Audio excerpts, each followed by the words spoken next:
Hello friends, in this video we are going to discover the top 7 richest countries in North America. North America's nations are bathed in natural resources and blessed with geographic isolation that shields them from global conflicts. Yet, the same landscape that gifts prosperity also delivers punishment in the form of earthquakes, hurricanes, and other natural calamities. Once the dust settles, it is possible to weigh the boons and the curses of each country through key financial metrics provided by the International Monetary Fund. To measure a nation's wealth, the International Monetary Fund employs 3 pivotal financial indicators. Purchasing Power Parity, PPP, offers an accurate comparison of currency strength across nations, factoring in the cost of specific goods in each country. The Gross Domestic Product, GDP, quantifies the yearly total value of goods and services produced and sold by a country. Then, by integrating these two metrics and dividing the GDP by the population, the GDP per capita, PPP, is calculated, providing a comprehensive picture of the economic prosperity per individual in each North American nation. Kindly make sure to hit the subscribe button and press the bell icon before we start this video about the 7 richest countries in North America. Now let's dig deeper into each of the top 7 richest countries in North America. Number 7. Dominican Republic. It is hard to go wrong with access to the largest gold mine in Latin America, and the Dominican Republic is currently on track to be a high-income nation by 2030. Several factors have bolstered its economy over the last 2 decades, including foreign investment, improved disaster management, policy reform, and economic integration into regional trade groups. Services contribute a significant portion to the Dominican Republic's economic growth. In particular, the tourism industry has thrived due to the country's beautiful beaches and tropical climate, attracting millions of tourists annually, 7.5 million in 2019, with rates recovering since the pandemic. This has been supported by extensive investments in hospitality infrastructure over recent years. The manufacturing sector has also seen growth, most notably in the free zones, dedicated regions exempt from certain taxes and tariffs to promote export-oriented industries. These zones produce a wide range of goods, including textiles, electronic components, and medical equipment, creating jobs and contributing to export earnings. Moreover, mining has played a pivotal role, with the Dominican Republic being a leading producer of gold in the region. The Pueblo Viejo mine, operated by Barrick Gold Corporation, is a major contributor to this sector, having significantly ramped up production over the past several years. Number 6. St. Kitts and Nevis. St. Kitts and Nevis, a dual-island nation in the Caribbean, has an economy primarily driven by tourism, financial services, and agriculture. Tourism has emerged as a leading sector, contributing significantly to the nation's GDP. The nation's appeal as a cruise ship destination, coupled with its luxury resorts, ecotourism, and cultural heritage sites, has attracted a steady stream of international visitors.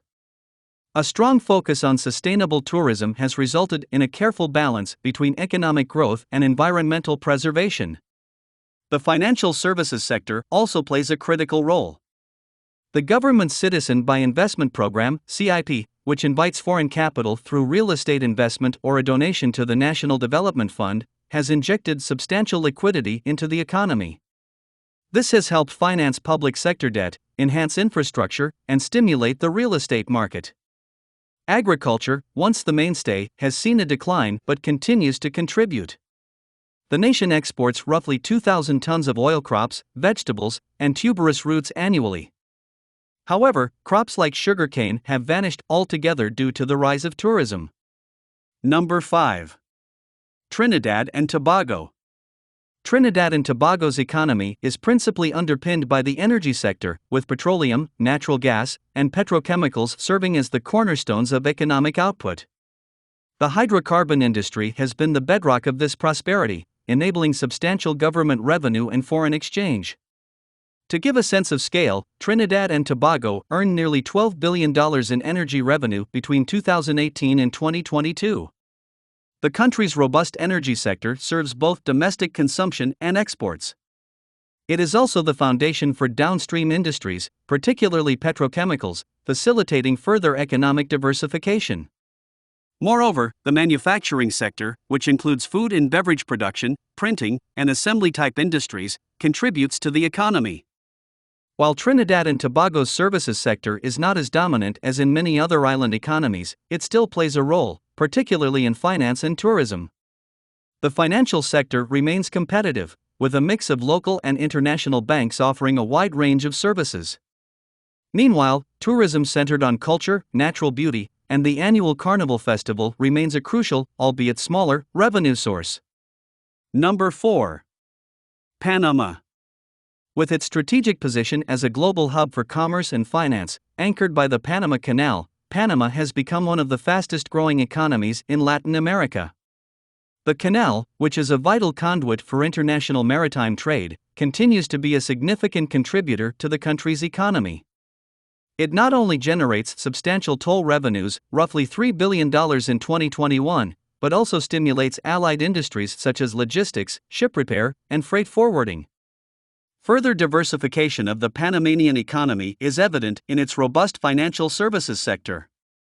Panama City is a leading regional financial center, housing over 80 banks, and a significant proportion of the country's GDP stems from this sector. Favorable tax laws and confidentiality rules have attracted a variety of international businesses, albeit with some controversy, example, the Panama Papers incident, around transparency and regulation. Moreover, the service sector, particularly tourism and real estate, has seen impressive growth. Tourism, in particular, has been boosted by Panama's variety of attractions like rainforests, beaches, and mountain refuges. Number 3. The Bahamas. The Bahamian economy, primarily service-oriented, revolves around its tourism industry, which accounts for over half of the nation's GDP. This sector benefits majorly from its location in close proximity to the U.S. The economy's second leading sector is offshore banking, which leverages its tax incentives and firm adherence to confidentiality laws, thus making the Bahamas a preferred destination for global investors. Despite being a high-income economy, the Bahamas experiences challenges of income inequality and job creation. Its heavy reliance on tourism and offshore banking makes it susceptible to external shocks, like global financial crises or pandemics, causing high volatility in its economic performance. This volatility is also fueled by the susceptibility of the country to natural disasters like hurricanes, which significantly affect infrastructural development. A noteworthy shift in the Bahamas economy is the growing importance of the digital economy, primarily in fintech, as a response to the increasing global digitalization trend. Lastly, the contributions of agriculture and manufacturing to the nation's GDP remain marginal. Number 2. Canada.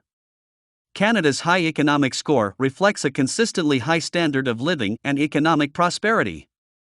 A significant driver is Canada's strong endowment of natural resources and its strategic position in the global supply chain, exporting oil, gas, minerals, and forestry products. Canada's economy spans several sectors. The service sector is the most dominant, contributing about 70% to the GDP, while the industrial sector contributes approximately 28%, and agriculture, despite its high output, only contributes about 2%. A few of Canada's strengths are its wealth of natural resources, status as the fifth largest oil and gas producer, strong banking sector, proximity to the U.S. market, and key trade deals such as USMCA and CETA. It also boasts a favorable business environment and the lowest G7 net debt ratio. However, Canada is vulnerable due to its dependence on the U.S. economy and energy prices, diminished manufacturing competitiveness due to low labor productivity, lackluster R&D expenditure, high household and mortgage debt, worsening housing affordability, and challenges in energy exports due to insufficient supply pipelines. Additionally, should the world shift to green energy, many of Canada's natural resources would lose value. Furthermore, regional economic disparities, such as between Alberta and Quebec, persist. Finally, the nation is grappling with the effects of an aging population on healthcare costs and labor supply. Number 1. The United States. The U.S. economy is now sitting at the tail end of the havoc wrought by COVID as well as the trade war that former President Trump instigated with China in 2018. Although citizens still face challenges related to upticks in inflation, housing shortages, and healthcare, much of that turbulence has begun to level out. In hindsight, this is in spite of a shrinking middle class and a reduced amount of domestic manufacturing. However, thanks to its industrious and highly educated workforce, the key drivers behind the USA's competitive GDP per capita, PPP, still include sectors such as technology, healthcare, finance, and manufacturing. Silicon Valley in California remains a global technology hub, with industry giants like Google, Apple, and Facebook contributing significantly to the national GDP. Texas, as another example, thrives on energy production and manufacturing, hosting companies like Exxon, Mobil, and Dell. In healthcare, pharmaceutical titans such as Pfizer and Johnson & Johnson, based in New York and New Jersey, respectively, continue to show robust growth. Wall Street, in New York City, remains the nucleus of the financial sector, with Goldman Sachs and J.P. Morgan Chase playing key roles. After all, Wall Street employs around 180,000 and represents the largest economy in the world. Nonetheless, the uneven economic recovery from the COVID-19 pandemic is still felt. While most sectors have rebounded, tourism and hospitality, especially in areas like Las Vegas and Orlando, are projected to recover substantially. So, which is your favorite countries among the top 7 richest countries in North America? Well, that's all we have for you today. Thanks for watching.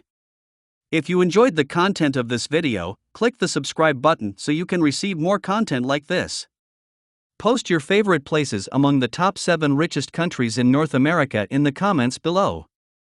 I'd love to read them and I'm sure others would too.